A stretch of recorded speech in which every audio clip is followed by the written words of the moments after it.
शाळेची घंटा उतावळीपणे वाजली. आज सगळी दांडगाई, उत्साह शिस्तीत बसला होता.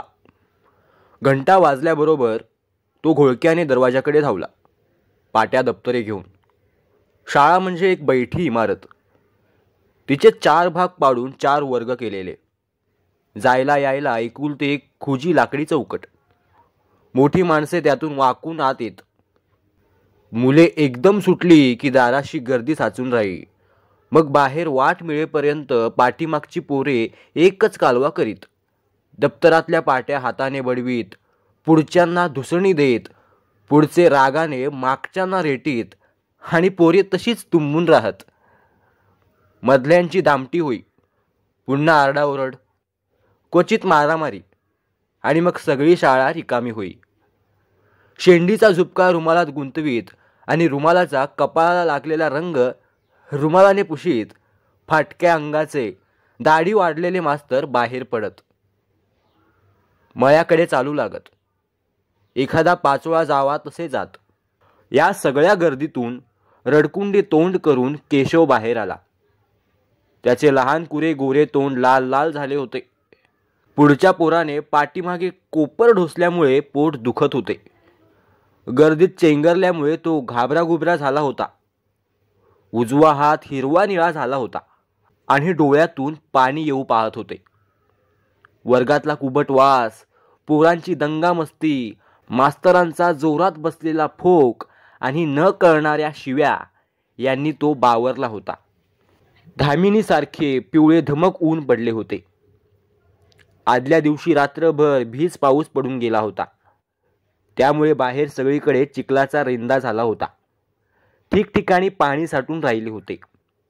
पोरे नेमकी पाण्यातून पाय उडवीत चालत. त्यांच्या दंगामस्तीने अधिकच राड होई. घसरगुंडी होऊन माणसे पडत. आजूबाजूला पाणी उडे. केशवही असाच घसरला आणि त्याने खाली लोळण घेतली. डोळ्यातले पाणी पुशीत आणि दुखावलेला हात दाबून धरीत आपल्याच नादात तो चालला होता. एकदम पाय घसरला. सगळ्या कपड्यांवर घाण झाली. तोंड गढूळ पाण्याने माखले. दप्तर भिजले. हातपाय चिखलाने लडबडले. ढोपऱ्याला लागले. बाजूची पोरे नुसतीच बघत राहिली. अनंता शाळेबाहेर आला. तसा केशव त्याला दिसला. चिखलाने भरलेला, भेदरलेला, रडकुंडीला आलेला. अनंताचा 4थीचा वर्ग सगळ्यात शेवटच्या खोलीत होता. शिवाय तो मोठा होता. केशवच्या पुढे 2 वर्ष होता. फया शेजारच्या पेटीवर तो नेहमी बसे. मुलांची हजेरी लावी. चुकार तट्टूंची उचलबांगडी करून त्यांना शाळेत आणे. त्यामुळे पोरासोरांची गर्दी संपली की तो ऐटीत बाहेर येई आणि घराकडे जाई. केशवला पाहताच त्याच्या पोटात एकदम ढवळले.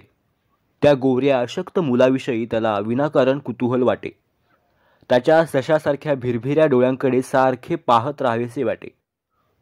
समोर बागुलबुवा असल्यासारखा त्याचा चेहरा नेहमी भ्यालेला दिसे. त्याची त्याला गंमत वाटत राही. रडकुंडीला आलेले ते भाबडे पोर बघितल्यावर तो चटकन पुढे धावला आणि पुन्हा घुटमळला. आपण त्याच्यापाशी जावे, त्याला उठवावे, राड पुसून काढावी असे त्याच्या मनात आले. पण तरीही तो अडखळला. त्याच्याजवळ जावे की नाही ते ठरवू लागला. तसा तो या पोराला ओळखत नव्हता थोडाच. दोघेही नात्यातले, अगदी 10 दिवसातले. भावकीतलीच घरे, दहीवाटीच्या अधिकाराने एकाच समायिक अंगणात वावर करणारे. मग ओळख नसेल कशी? होती तर. अनंता पुढे झाला. खाली वाकून त्याने केशवला उठवले आणि उभे केले. तोंडावरचे पाणी निपटले. कपड्याची राड हुशारीने पुसली. केशव रडत रडतच उभा राहिला. अंग खराब झाले होते. ढोपऱ्याला लागले. केशव रडत रडत उभा होता. अंग खराब झाले, ढोपऱ्याला लागले यापेक्षा कपडे गदळल्याची त्याला जास्त भीती वाटत होती. आता घरी गेल्यावर काय होईल? आई ओरडेल. अण्णा तर अंगाची सालच काढतील आणि पुन्हा धडपणाने रडू सुद्धा देणार नाहीत. पुन्हा बडवतील, शिव्या देतील. अनंता त्याच्याकडे बघून हसला आणि म्हणाला, बघ कपडे किती मळलेत. सगळ्या अंगावर गदळ झाली. चल पलीकडच्या दंडावर जाऊन हातपाय धुया.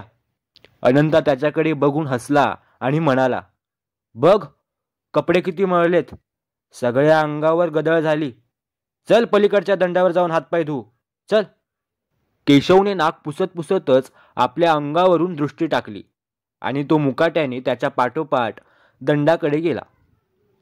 गावाच्या पलीकडे कोसावरून कालव्याचा एक मोठा पाट उगवतीकडून मावळतीकडे गेला होता. त्यातलाच एक लहानसा दंड इकडे शाळेजवळच्या शेतात होता. थोडक्या पाण्यानिशी रस्त्याला बिलगलेला, शेतांना लपटीत जाणारा, एखाद्या टोपपदरी लुगड्याच्या काटासारखा तो दिसे. त्या दंडावर शाळेतल्या पोरांची मोठी गर्दी होई. मुले इथेच पाणी पीत खेळत दंडातून नावा सोडत. पाण्यात दोन्ही पाय बुडवून आणि उंजळीत पाणी घेऊन दोघांनी पाय धुतले, तोंड खंगाळले. जवळ पडलेल्या मऊसूत चिपरंगीने मळ काढला.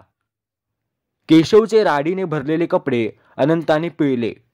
म्हणाला, घाल हे, वाळेपर्यंत आपण चिंचवनात हिंडू, थोड्या वेळाने घरी जाऊ. हा. केशवने मान हलवली. दंडापलीकडे ताल होती.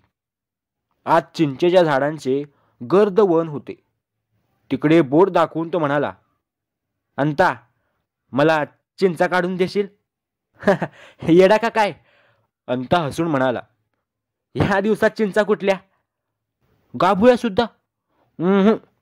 मग कवा? अजून अवकाश आहे. आता आहे श्रावण. निस्ता चिगूर असेल बघ झाडाला.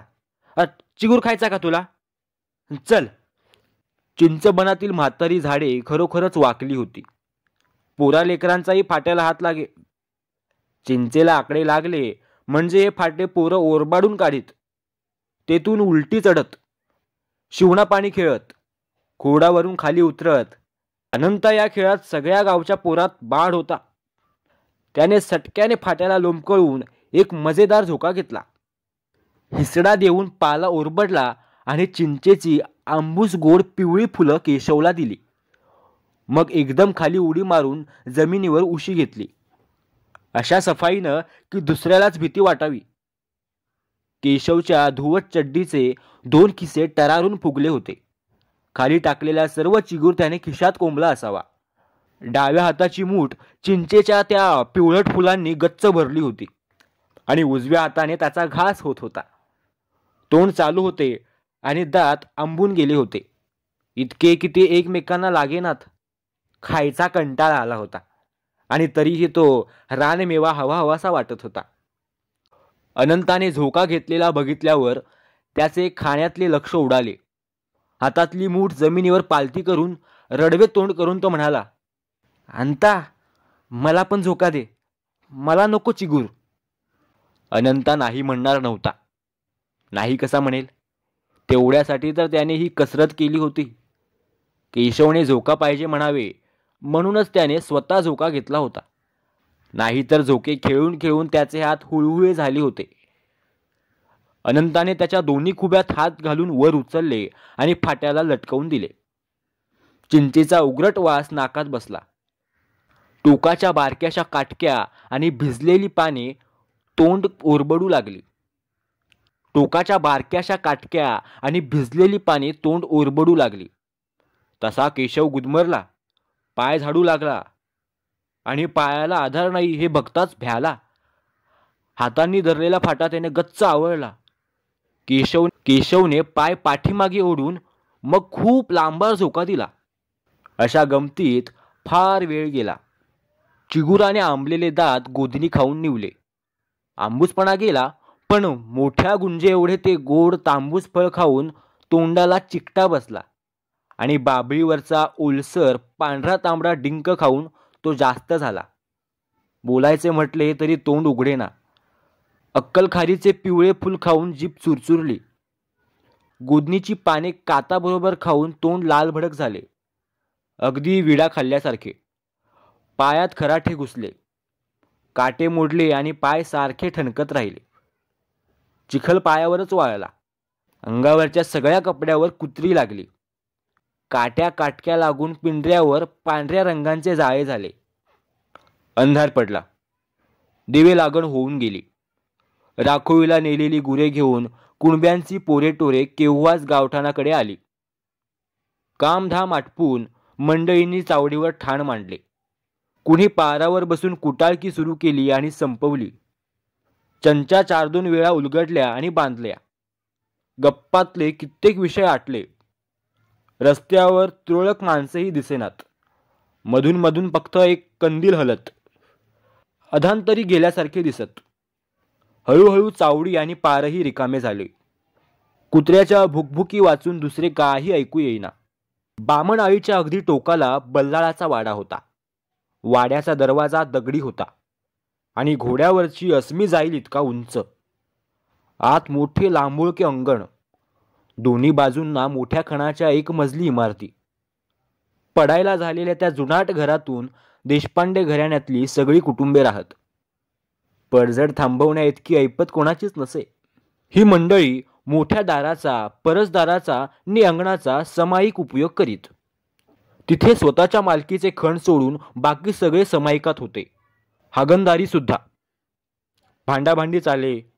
समायिक भिंतीवरून पुरुष भांडत. ओसरीवरच्या समायिक उखळावरून बायका कलागती करत. ही भांडणे कित्येक डुयापासून चालत आली होती आणि ती तशीच चालू होती.